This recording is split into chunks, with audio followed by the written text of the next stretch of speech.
Hello friends, welcome back to my YouTube channel. Myself Divya. And आज के इस video में मैं आप लोगों के डाउट्स को सॉल्व करने वाली हूँ। जी हाँ, आज से आई थिंक 2 या 3 दिन पहले मैंने एक पोस्ट किया था जिसमें मैंने आपसे पूछा था कि अगर आपको कोई भी डाउट है तो आप कमेंट सेक्शन में मुझे कमेंट करके बताओ, ताकि मैं नेक्स्ट वीडियो में आपके जो भी डाउट्स है उसे क्लियर कर सकूँ। सो ये वीडियो उसी के लिए है। हालांकि मैं कल लाइव आने की कोशिश की थी एंड लाइव में बहुत सारे स्टूडेंट्स जुड़े भी थे और उनके काफी सारे कल भी क्वेरीज आए हैं। मैं आपके डाउट्स को क्लियर करती है। आपको पता है कि कल लाइव आने के बाद कुछ टेक्निकल ग्लिच, वॉइस ग्लिचिंग हुई थी एंड अचानक से वेदर खराब होने की वजह से मुझे लाइव बंद करना पड़ा था। लेकिन डोंट वरी, कल भी जिसने कमेंट किया है और जो आपके क्वेश्चंस हैं उसका रिप्लाई मैं आज के इस वीडियो में देने वाली हूँ। और ये वीडियो आपके लिए बहुत ज्यादा इंपॉर्टेंट होने वाला है, क्योंकि वही सारे सवाल आप बार बार पूछते हो, बार बार रिपीट करते हो और लगभग मैक्सिमम स्टूडेंट्स के मन में ये क्वेश्चंस होते ही होते हैं। तो ये वीडियो को आप पूरा देखिएगा, आपके सारे डाउट्स क्लियर हो जाएंगे एग्जाम से रिलेटेड।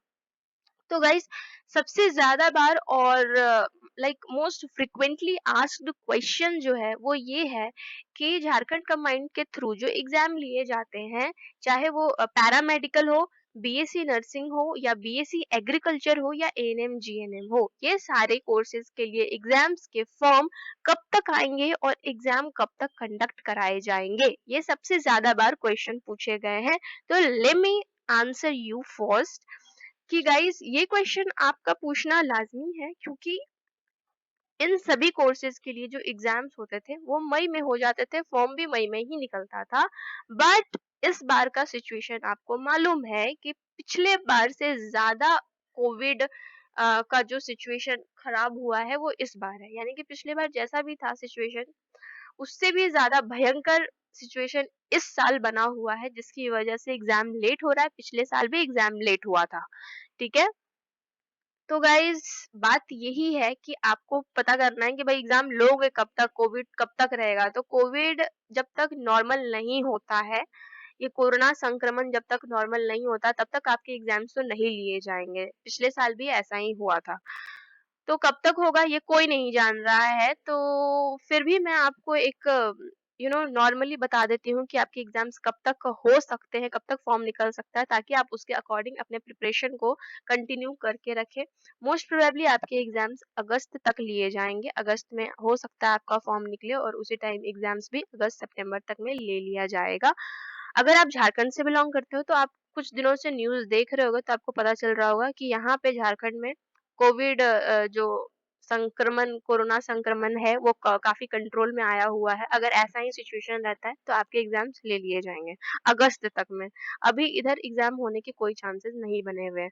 वैसे स्टूडेंट्स जो फॉर्म निकलने का और एग्जाम डेट आने का वेट कर रहे हैं कि एग्जाम डेट आएगा उसके बाद हम पढ़ाई स्टार्ट करेंगे, तो वैसे स्टूडेंट्स को मैं खास करके बता देना चाहती हूँ कि ऐसा आप बिल्कुल भी मत कीजिए। क्योंकि अगर आप ये सोच रहे हो कि फॉर्म निकलेगा, एग्जाम्स के डेट आएंगे उसके बाद मैं पढ़ना स्टार्ट करूंगा, तो आप इस एग्जाम को करेक्ट नहीं कर पाओगे। ठीक है। तो उसके लिए आपको प्रिपरेशन अभी से ही करना होगा, क्योंकि एग्जाम्स दिन प्रतिदिन यू नो कट ऑफ जो है उसका काफी ज्यादा बढ़ते जा रहा है और सिलेक्शन लेना मुश्किल होता चला जा रहा है। इसलिए आपको पढ़ाई करना ही पड़ेगा। बहुत सारे स्टूडेंट्स यही सोचने में लग जाते हैं कि फॉर्म कब आएगा, एग्जाम कब होगा, एग्जाम होगा या नहीं होगा। कई बार स्टूडेंट्स पिछले साल की तरह मैं आपको बताती हूँ कि पिछले बार भी ऐसे बहुत सारे रूमर्स फैल गए थे कि एग्जाम नहीं होगा, मेरिट बेस्ड पे एग्जाम होगा, जिसमें कि बहुत सारे स्टूडेंट्स पैनिक हो गए थे। उन्हें लगा था कि मेरा 12th बोर्ड का एग्जाम तो अच्छा गया नहीं है, मार्क्स अच्छे आए नहीं है, इसका मतलब मेरा सिलेक्शन नहीं हो सकता है। क्योंकि वैसे स्टूडेंट्स भी इस एग्जाम में बैठने के लिए एलिजिबल होते हैं जो एग्जाम 12th बोर्ड में कम मार्क्स लाते हैं, लेकिन एंट्रेंस एग्जाम में वो बहुत अच्छा परफॉर्म करते हैं। तो वैसे स्टूडेंट्स को मैं कहती हूँ कि आप अपने आप को ये सब चीजें सोच सोच करके डिमोटिवेट मत कीजिए, क्योंकि एग्जाम 110% होगा ही होगा, चाहे अभी हो चाहे बाद में हो, लेकिन होगा एग्जाम। और मेरिट लिस्ट पे कभी भी आपका एडमिशन नहीं होने वाला है, एंट्रेंस एग्जाम लिया जाएगा। आपको पता होगा कि पिछले साल से ही सीबीटी टेस्ट, पहले पेन एंड पेपर से एग्जाम लिया जाता था, बट अब सीबीटी यानी कंप्यूटर बेस्ड टेस्ट लिया जा रहा है। एग्जाम आपका होगा और इन सभी एग्जाम्स के जो सेंटर होते हैं वो रांची में दिया जाता है। तो जैसे ही कोविड कंट्रोल में आता है, आपके एग्जाम्स कंडक्ट करवा दिए जाएंगे most probably in August. So I hope कि आपको यहाँ तक सब कुछ क्लियर हो गया होगा और इस क्वेश्चन का आंसर भी मिल गया होगा। जब तक कोई क्लियर नोटिस नहीं निकलता है ऑफिशियल वेबसाइट पे, ठीक है, ये है इसका ऑफिशियल वेबसाइट। जब तक कोई भी ऑफिशियल नोटिस नहीं निकलता है आपके एग्जाम से रिगार्डिंग, तब तक आप कोई भी रूमर्स पर ध्यान नहीं देंगे कि मेरिट बेस्ट पे होगा, एग्जाम नहीं होगा, दिस दैट। मैं आपको पिछले बार की ही एक बात बताती हूँ कि काफी एक स्टूडेंट, क्या बहुत सारे गर्ल्स के ऐसे मैसेज आ रहे थे कि अगर दीदी एग्जाम नहीं होगा तो मैं क्या करूंगी, क्योंकि इस एग्जाम में बैठने वाले काफी सारे ड्रॉपर्स भी होते हैं जो ऑलरेडी बहुत ज्यादा स्ट्रेस्ड होते हैं। काफी सारे स्टूडेंट्स के इकोनॉमिकल प्रॉब्लम होते हैं, फैमिली प्रॉब्लम्स होती हैं, उनका पर्सनल प्रॉब्लम होता है, और लड़कियों के साथ ग्रामीण क्षेत्रों में खास करके रहने वाली लड़कियों के साथ प्रॉब्लम होता है कि अगर एग्जाम नहीं हुआ, एग्जाम क्रैक नहीं हुआ, तो शादी करवा दी जाएगी मेरी। और इस तरह के कमेंट्स पिछले बार आए थे इंस्टाग्राम पे, बहुत सारी लड़कियां शेयर की थी कि दीदी ऐसा प्रॉब्लम है हमारे साथ। तो गाइज, आप लोगों को मैं बस इतना ही कहना चाहती हूँ कि इन सब चीजों पे अभी फिलहाल ध्यान देने का टाइम नहीं है। आप अभी जितना ज़्यादा अपने स्टडी पे कंसंट्रेट करते हो उतना ज़्यादा आपके लिए बेटर है, क्योंकि एग्ज़ाम होगा, 110% होगा, ठीक है? और एग्ज़ाम होगा, आपकी प्रिपरेशन अच्छी होगी तो आप एग्ज़ाम को क्रैक कर पाओगे। फिर आपके जो भी प्रॉब्लम्स है वो सब कुछ दूर हो जाएगा। आप जितने भी डिप्रेस्ड हो रहे हो अभी, उन सब डिप्रेशन से आप बाहर आ जाओगे। इसलिए ये टाइम खुद को डिप्रेस करने का नहीं है। ज़्यादा सोचिए मत, ठीक है? नेगेटिव थॉट्स मन में मत लाइए। जितने भी डिस्ट्रैक्शंस हैं उनसे दूर रहिए और एग्जाम आने तक कम से कम पढ़ाई कीजिए, लगातार पढ़ाई कीजिए, जितना ज़्यादा हो सके आप प्रीवियस ईयर के क्वेश्चंस लगाइए। प्रीवियस ईयर कहाँ से मिलेगा, तो मैं बार-बार इस चैनल पे आपको बता के थक चुकी हूँ कि प्रीवियस ईयर के क्वेश्चंस के लिए आप टेलीग्राम चैनल को ज्वाइन कर लीजिए। वहाँ पे जितना हो सकता है मैं practice set and previous year questions डाल दी हूँ, उन सेट्स को उठाइए और जितना हो सके आप उन क्वेश्चंस को लगाइए ताकि आपका प्रैक्टिस हो। जैसा कि मैंने बताया कि कट ऑफ हाई जा रहा है तो सिलेक्शन के चांसेस भी आपके आपको अच्छा मार्क्स गेन करना पड़ेगा, तभी आपका सिलेक्शन होगा और गवर्नमेंट कॉलेज आपको मिल पाएगा। सो आप अपने पढ़ाई को कंटिन्यू रखिए। ओके, नेक्स्ट क्वेश्चन जो पूछा गया है वो है अहमद अंसारी जी का। उनका क्वेश्चन भी बहुत अच्छा है, आप सब लोग सुनिए। मोस्टली स्टूडेंट्स के मन में ये डाउट होते ही होते हैं। इनका कहना है कि मैं बीएससी में एडमिशन ले लिया हूँ, ठीक है, और वहाँ एडमिशन लेने के दौरान मैंने अपने माइग्रेशन को और सीएलसी को कॉलेज में ही जमा कर दिया है। अब फार्मेसी मैं लेना चाहता हूँ, फार्मेसी करना चाहता हूँ, तो मैं क्या मेरा एडमिशन होगा या कॉलेज मिलेगा या नहीं मिलेगा? ये इनका क्वेश्चन है ना। मुझे कॉलेज का एग्जाम अटेंड करना चाहिए। हाँ, तो सुनिए अहमद अंसारी जी, अगर आप अभी बीएससी कर रहे हो और आपको अगर फार्मेसी करना है तो सिंपल सा चीज है कि आप एक साथ 2 कोर्सेज़ नहीं कर सकते हो। अगर आपको फार्मेसी करना है तो आप बीएससी से आपको अपना नाम कटवाना पड़ेगा और उसके बाद फार्मेसी में एडमिशन लेना पड़ेगा, ठीक है? सीएलसी का बात रहा तो अगर आप जैसे ही जिस भी कॉलेज में अभी बीएससी कर रहे हो वहाँ से अगर आप नाम कटवाते हो तो आपको वहाँ से सीएलसी मिल जाएगा, माइग्रेशन भी मिल जाएगा, उसे आप सबमिट कर दीजिएगा फार्मेसी वाले कॉलेज में।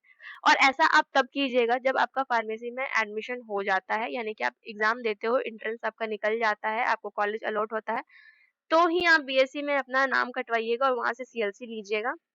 अदरवाइज़ ऐसा ना हो कि आप दोनों जगह प्रॉब्लम हो जाए, ठीक है? तो बी केयरफुल। एंड यस, एक और क्वेश्चन जो पूछा जाता है वो ये है कि जैसे वो कुछ स्टूडेंट्स होते हैं ना कि वो बीए 12th किए हुए हैं, उसके बाद ग्रेजुएशन कंप्लीट कर चुके होते हैं और ग्रेजुएटेड स्टूडेंट्स भी इस फील्ड में आना चाहते हैं, इन कोर्सेज को करना चाहते हैं। उनका कहना होता है कि भाई हमने तो ग्रेजुएशन कर लिया, तो 12th का हमारे पास सीएलसी है नहीं, तो क्या हमारा एडमिशन होगा इन सारे कॉलेजेस में? तो यस, आपका एडमिशन 110% होगा। सीएलसी मैटर नहीं करता है कि आप 12th का दे रहे हो या ग्रेजुएशन का दे रहे हो। उनको मतलब है कि भाई आप सीएलसी जमा करो। ये एक प्रूफ होता है कि एक बार में आप एक ही जगह पे पढ़ाई कर रहे हो, ठीक है? तो अगर आप ग्रेजुएटेड हो तो ग्रेजुएशन जहाँ से किए हो वहां से आपको सीएलसी मिला, तो उस सीएलसी को भी आप सबमिट कर सकते हो, आपका एडमिशन हो जाएगा। तो ये क्वेश्चन भी आई थिंक क्लियर हो गया होगा। नेक्स्ट स्कूल बैटल का क्वेश्चन है कि D form and B form में दोनों जेसीसी एग्जाम के थ्रू एडमिशन होता है क्या रांची में? ओके, तो गाइस सबसे पहले मैं ये क्लियर कर देती हूँ कि अभी तक फिलहाल झारखंड में सिर्फ डी फार्म के लिए कॉलेज है जिसका नाम है GPI Bariatu. And B form का जो कॉलेज है वो अभी अंडर कंस्ट्रक्शन में है, अभी बन रहा है, बना नहीं है और कॉलेज ओपन नहीं हुआ है, तो बी फार्म के लिए एडमिशन नहीं हो रहा है फिलहाल। ठीक है, तो जैसे जैसे जो एग्जाम होगा उसके थ्रू आपको डी फार्म के लिए कॉलेज मिल सकता है। बी फार्म आप यहाँ से नहीं कर सकते हो, गवर्नमेंट कॉलेज आपको इसके लिए प्राइवेट कॉलेजेस में जाना पड़ेगा। फिर भी आप अगर बी फार्म करना चाहते हो तो सेंट्रल गवर्नमेंट के थ्रू काफी सारे ऐसे फॉर्म निकलते हैं, बी फार्म करवाते हैं वो लोग गवर्नमेंट। तो उन एग्जाम्स को आप दे सकते हो, जैसे बीएचयू के लिए फॉर्म निकलेगा वहां पे से आप बी फार्म कर सकते हो आराम से। तो स्कूल बैटल आपका भी डाउट सॉल्व हो गया होगा। शालिनी भगत का एक क्वेश्चन आया हुआ है कि दी प्लीज ये बताइए कि फार्मेसी एंड एग्रीकल्चर के लिए दोनों के लिए अलग अलग फॉर्म निकलते हैं क्या, और कैटेगरी वाइज कट ऑफ भी बताइए। तो हाँ शालिनी, अगर किसी भी स्टूडेंट के मन में ये डाउट है तो मैं क्लियर कर देती हूँ कि फार्मेसी और पैरामेडिकल ये दोनों के लिए एक साथ फॉर्म निकलता है। ठीक है, मतलब एक ही फॉर्म निकलता है। उस फॉर्म को अगर आप भरते हो तो आप आपका जैसा मार्क्स आएगा उसके थ्रू आपको अलॉटमेंट होगा। अच्छा मार्क्स आता है तो फार्मेसी या पैरामेडिकल आप अपने अकॉर्डिंग कॉलेज चूज कर सकते हो। एक ही फॉर्म निकलेगा फार्मेसी और पैरामेडिकल के लिए। बट एग्रीकल्चर में अगर आपको एग्रीकल्चर का एग्जाम देना है तो उसके लिए separate video sorry separate form निकलता है। तो आपको अलग से फॉर्म भरना पड़ेगा एग्रीकल्चर के एग्जाम देने के लिए। ठीक वैसा ही बीएससी नर्सिंग जो करना चाहते हैं, पोस्ट बेसिक और बेसिक बीएससी बेसिक नर्सिंग, उनके लिए अलग फॉर्म निकलता है और एएनएम जीएनएम के लिए अलग फॉर्म निकलता है। ठीक है, तो सभी के सेपरेट फॉर्म्स निकलते हैं, आपको अलग अलग फॉर्म भरना होगा अगर इन सारे एग्जाम्स में आपको बैठना है तो। अगर आप किसी पर्टिकुलर एग्जाम में बैठना चाहते हैं तो आप सिर्फ उसका फॉर्म भी फिल अप कर सकते हो। बट आप ये सोचोगे कि मैंने फार्मेसी के लिए फॉर्म भरा है और आप एग्रीकल्चर में भी बैठ जाओगे, नर्सिंग में, तो ऐसा नहीं है, एडमिट कार्ड आपका नहीं आएगा।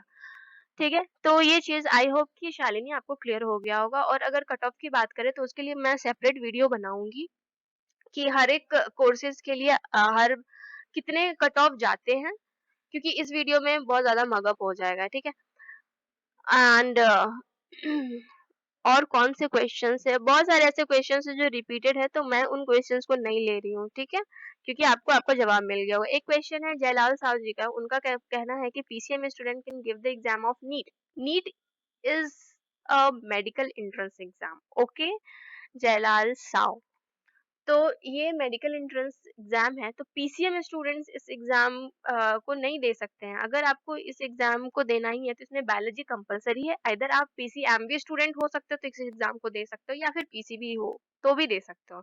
बट आपका बायो है ही नहीं सब्जेक्ट तो आप नीट के एग्जाम नहीं दे सकते हो। ठीक है, और बहुत सारे खुशबू कुमारी, बहुत सारे ऐसे क्वेश्चंस पूछे गए हैं कि भाई हमको प्रीवियस ईयर का क्वेश्चन कहाँ से मिलेगा, कहाँ से जुगाड़ करें। तो प्रीवियस ईयर का क्वेश्चन आपको टेलीग्राम चैनल पे मिलेगा। मैं खुद बहुत मेहनत करके सारे प्रीवियस ईयर क्वेश्चंस को इकट्ठा की हूँ आप लोगों के लिए, मैं उस चैनल पे डाल देती हूँ। आप लोग उसे देखिए, पीडीएफ को डाउनलोड कीजिए, उन क्वेश्चंस को ज्यादा से ज्यादा प्रैक्टिस कीजिए। क्योंकि फ्रेंड्स मैं आपको बता देती हूँ कि झारखंड कमेंट से रिलेटेड आपको कहीं भी इंफॉर्मेशन नहीं मिलेगा। अगर गूगल पे आप देखते भी हो कहीं पे, अगर आपको दिख भी जाता है जेसीईसी से रिलेटेड कोई इन्फॉर्मेशन, तो वो आधा सही आधा गलत होता है। इसलिए मैंने ये चैनल बनाया है ताकि आप लोगों को राइट इन्फॉर्मेशन राइट टाइम पे मिल सके। ठीक है, तो जितना भी मैं आपको अभी बता रही हूँ वो बिल्कुल करेक्ट इन्फॉर्मेशन होता है, और जो मैं खुद एक्सपीरियंस कर रही हूँ वही आपको बता रही हूँ। इसका इन्फॉर्मेशन आपको कहीं नहीं मिलेगा, यूट्यूब पे भी नहीं मिल पाता है। इसीलिए ये चैनल मैं बनाई हूँ। मेरे चैनल इस चैनल को बनाने का मोटिव ही यही था कि जैसे मुझे परेशानी हुई थी, मुझे कोई इन्फॉर्मेशन नहीं मिल पाता था, कब फॉर्म आ रहा है, कैसे भरना है, कौन कौन से कोर्सेज होते हैं, कैसे एडमिशन लेना है, काउंसलिंग कैसे होता है, बहुत प्रॉब्लम आता था। प्रीवियस ईयर क्वेश्चंस नहीं मिल पाते थे, किस तरह के क्वेश्चन पूछे जाते हैं कुछ नहीं पता चल पाता था। इसलिए मैंने इस चैनल को बनाया है ताकि जो प्रॉब्लम मैं खुद फेस की हूँ वो आप ना करो। मैं आपके हेल्प के लिए हमेशा आपके साथ हूँ। स्टूडेंट्स तो प्लीज, आपको कोई भी प्रॉब्लम आता है आप कमेंट करके मुझे इस वीडियो के नीचे वाले कमेंट सेक्शन में भी बता सकते हो। ठीक है, ये आज जो मैं वीडियो अपलोड करूंगी, अगर आपको फिर भी डाउट रहता है तो आप कमेंट करके मुझे बताओ, मैं उनका रिप्लाई देने की कोशिश करूंगी या नेक्स्ट वीडियो में, लेकिन आपके डाउट्स को सॉल्व कर दूंगी। तो अभी आप इन सब रिलेटेड कोई भी टेंशन मत लीजिए, कोई भी इंफॉर्मेशन आएगा मैं हमेशा आपको सारी इंफॉर्मेशन देती रहूंगी और काउंसलिंग तक आपकी हेल्प करूंगी जब तक कॉलेज आपको नहीं मिल जाता तब तक। ठीक है, आपको एक चीज करना है कि आपको अपने स्टडी में कंटिन्यूटी बना के रखना है, डिस्ट्रैक्शन से बिल्कुल दूर रहना है। अभी फिलहाल डिस्ट्रैक्ट मत होइए किसी भी तरह से, फुल कंसंट्रेट कीजिए अपने पढ़ाई में, क्योंकि जो इंसान अभी लगातार पढ़ लिया वही एग्जाम को क्रैक कर पाएगा, और जो साल भर से पढ़ रहा है और अभी ही वो ब्रेक कर दे रहा है या कहीं डाइवर्ट हो जा रहा है, डिस्ट्रैक्ट हो जा रहा है, तो वैसे स्टूडेंट्स इस एग्जाम को नहीं क्रैक कर पाएंगे। ठीक है, तो मेन थिंग है कि आप पढ़ाई करते रहिए। आपको जितने भी इंफॉर्मेशन हो सकता है फ्रेंड्स, मैं आपको दूंगी। जितने भी इंफॉर्मेशन होना चाहिए, जो आपको मिलना चाहिए, वो मैं दूंगी आपको। So don't worry about that, I am always with you all guys. तो आज के इस वीडियो में इतना ही। अगर कोई और डाउट है आपको तो कमेंट करके मुझे बताइए। वीडियो अच्छी लगी हो तो प्लीज वीडियो को लाइक कर दीजिएगा, एंड अपने दोस्तों के साथ शेयर कीजिए जो भी इस एग्जाम को देना चाहते हैं, कमेंट कीजिए। Thank you so much for watching my video. See you soon in the next video. Till then, take care. Bye bye. Keep studying. Keep smiling. Thank you.